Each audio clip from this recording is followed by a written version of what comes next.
There are a couple of things I can talk about, and I'll use 3 examples for you. One, you say it's infrastructure related, but it goes beyond infrastructure. So take Lekki Deep Sea Port. Typically, what we used to do before is Chinese company will come, they will build the port, and they will leave. Okay? Lekki Deep Sea Port today, China Harbour, which you call Czech, invested $1 billion US. I'm not talking about loan. I'm not talking about grant. They put an equity investment of $1 billion in Lekki Deep Sea Port, which means they put their skin in the game. They want to be part of it. They want to partake in the risk. And because of that, we decided to concession Lekki Deep Sea Port to them to manage. So that's kind of cooperation that we are seeing. Okay? We are going to have 6 poultry projects across Nigeria to address food security issues. Oyo, Kaduna will be the pilot, and then we'll do the 4 after.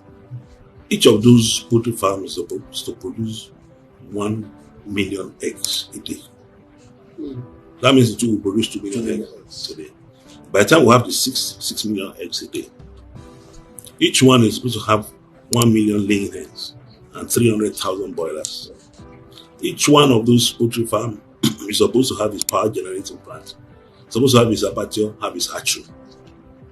Each of those poultry farms, there's backward integration, because we don't want to set up poultry farm and go and be importing feedstock.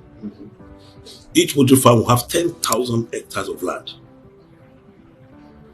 cultivated to produce soybeans and maize. Hence, we produce the feedstock. If you ask the poultry farmers today, 80% of the cost is feedstock. If you crash the price of feedstock today, you'll crash the price. Average across the country, we sell an egg for between 250 naira and 300 naira. Now, take a common man, a junior worker that earns 150,000 naira a month. And I'm talking like your driver, for instance. He has a family of 4 children and a wife to feed. So 6 people. Let's imagine they don't want to eat meat, they don't want to eat chicken. Just 1 egg for protein in a day.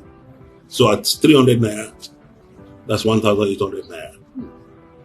It might sound, this thing don't come to you until you put numbers to it. So 1,800 a day. 1,800 in 30 days would be how much?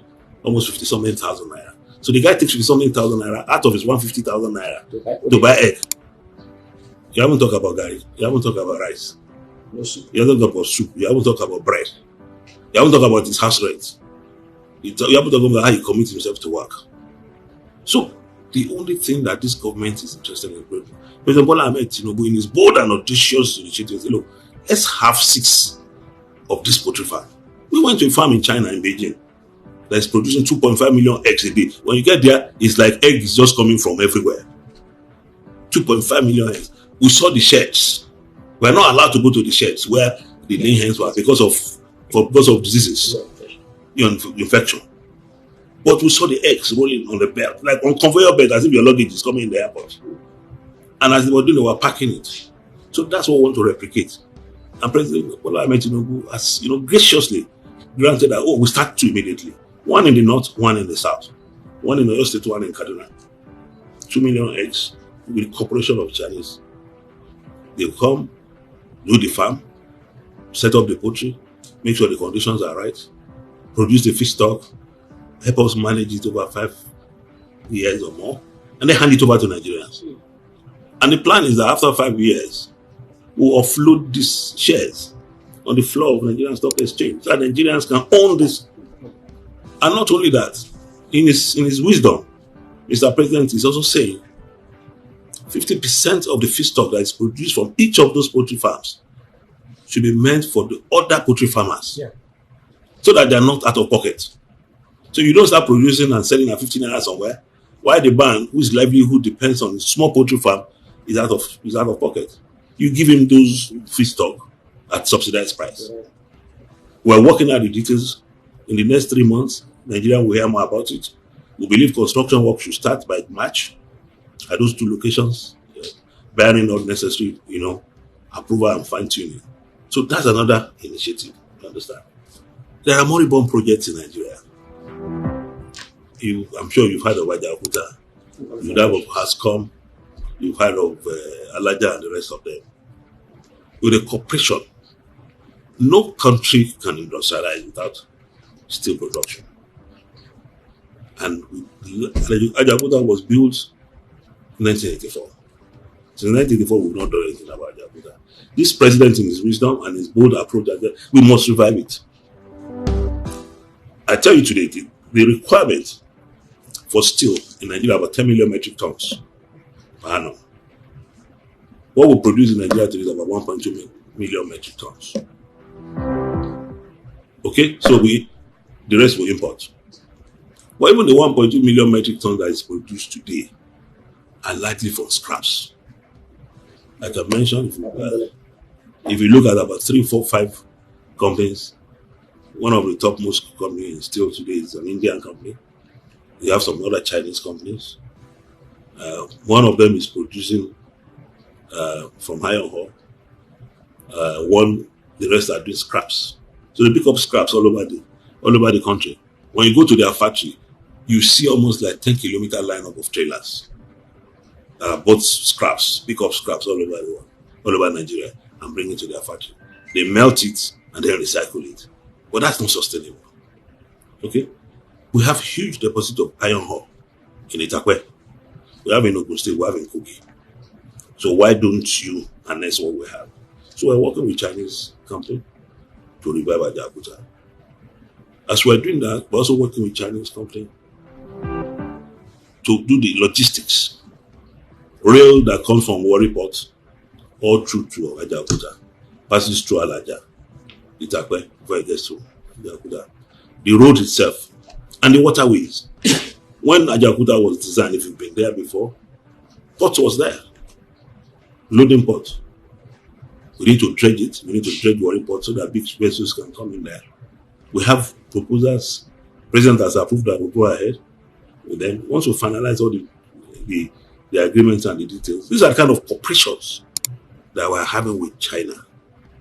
Which is, you can see, I'm not talking about road from my village to your village. I'm not talking about those roads are important. The ones we are doing, and I give kudos to Mr. President. Either you like it or not, Lagos Calabar is audacious. If you've driven past it, if you've been to Miami before, it's like you are in Florida. Okay? Connecting Sokoto and Badagry is audacious. But beyond those infrastructure, we need to do other things. And that's why we're delving into steel production, we're delving into agriculture, we're delving into things like logistics with the ports.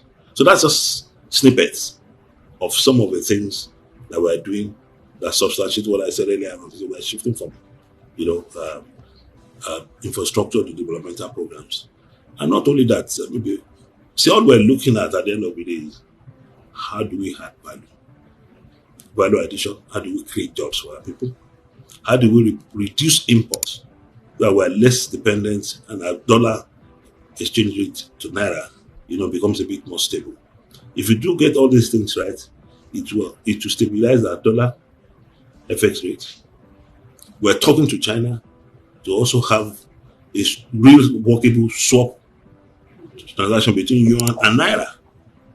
And the thing about at the end of last year, things slowed down. We have concluded everything because we have about $2.5 billion swap line, but we want to increase it. And you know what it does to our economy?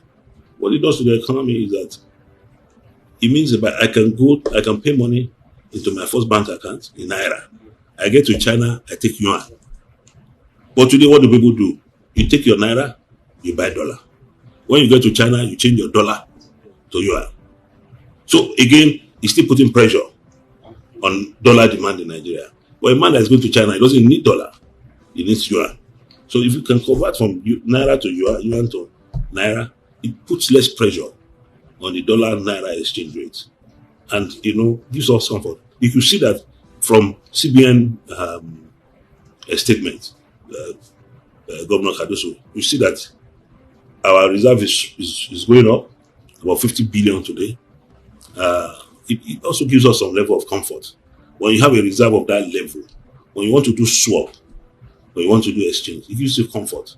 with other nations. If you look at it 3 years ago before Mr. President came on board, we're still not able to use a card to pay outside Nigeria because our reserve was low.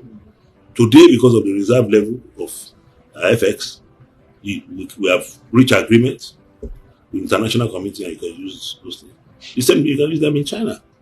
So those are kind of initiatives that we're working out to ensure that we actually real benefit from Chinese technology transfer.